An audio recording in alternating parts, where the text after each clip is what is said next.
कोई बात से मुराद सुभान अल्लाह, अल्हम्दुलिल्लाह, माशाअल्लाह, अल्लाह, मोहम्मद, रसूल, यानी जितनी भी अच्छी बातें हैं बस ये सब बातें आप अल्हम्दुलिल्लाह कीजिए।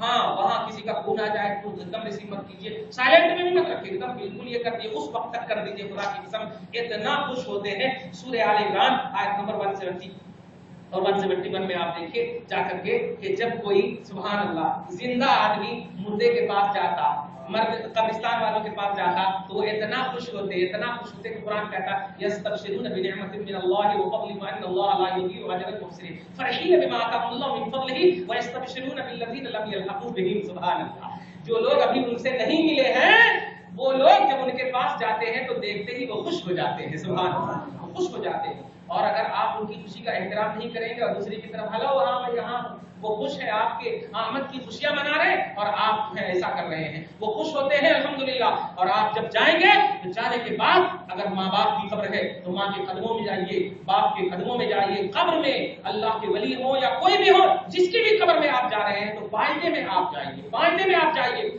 आप ये मत समझिए कि जुम्मन जुमराती होकर वो मरा है। आपके खानदान का जो भी सही अकीदा मोमिन मरा है, आप कमांडेड रहिए कि वो उनकी बख्शिश हुई है अल्हम्दुलिल्लाह, कमांडेड रहिए कि उनकी बख्शिश हुई है। इस एतबार से आप जाइए।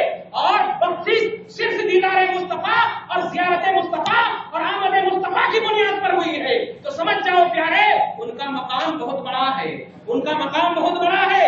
आप मत समझना कि वो चले गए और वो ऐसे थे वैसे थे, कैसे थे क्या थे, छोड़ो।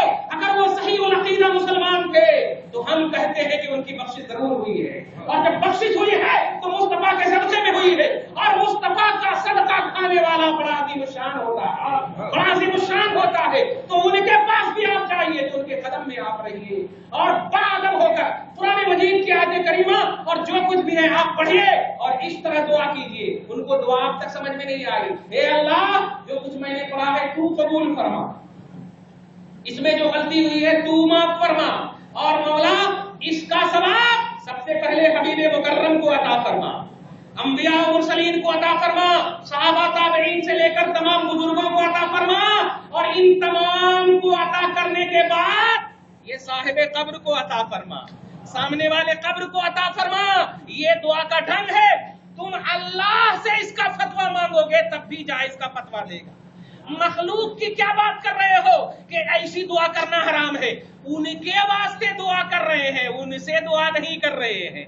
तुम क्या समझते कि हम उनसे दुआ करते हैं कि ए फलां हमारे को दे दे? नहीं, इतने दीवाने नहीं है अकीदा वाले, इतने दीवाने नहीं है। अल्लाह की बारगाह से लेकर नबी पाक से सहाबा ताबईन सब को दुआ करते करते अल्लाह के जलीलुल कद्र बंदो, जब तुम अपने कब्र वालों के पास जाते तो कहते हो हे अल्लाह इनकी बख्शिश फरमा दे। खुदा की कसम वो इतना खुश होते हैं, इतना खुश होते हैं कि जब आप लौटते हैं ना तो सारे बरसक जितने भी हैं उनके, जितने भी हैं उनको आवाज देते हैं, देखो उन्होंने मेरे लिए दुआ की है और मेरे मौला ने मेरे दर्जे को बुलंद कर दी है, मेरे मौला ने मेरे दर्जे को बुलंद कर दी है। यही मतलब है प्यारे सूरह माइदा के आयत नंबर 3 का, तावनु अलल बिर्रि वत तक़वा वला तावनु अलल इस्मि वल उद्वान। सुनो, आपस में एक दूसरे की मदद नेकी और परहेजगारी पर करना खुदा का आर्डर है, खुदा का आर्डर है। बुराइयों में मदद मत करना। ये है सूरह माइदा की आयत। कर्जे के कुरान पाक में देखिए, कुरान पाक में पढ़िए, कुरान पाक को मत पढ़िए।